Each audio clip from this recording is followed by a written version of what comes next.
और भाई कैसे हो? ठीक भाई। Oh no!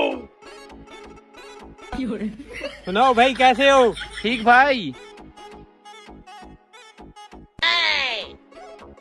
और मौलवी कैसे हो? ठीक भाई।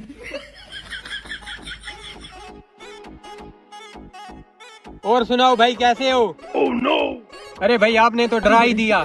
अब हाल पूछा है तो सुनते भी जाओ। भाई अभी मैं किसी काम से जा रहा हूँ, कल आके पूछता हूँ। भाई कल का कल पूछ लेना, आज का भी पूछते जाओ।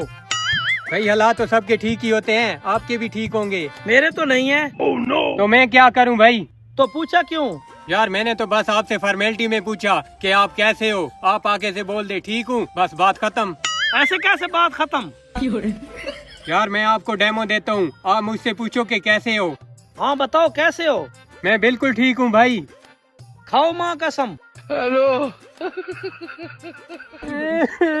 तो फिर क्या हुआ? तो फिर उसकी शादी हो गई। तो फिर उसने शादी के बाद कॉल की थी या नहीं? हाँ भाई उसने शादी के बाद कॉल की थी। क्या बोल रही थी? वो बोल रही थी कि तुम कैसे हो। तो तुमने क्या बोला?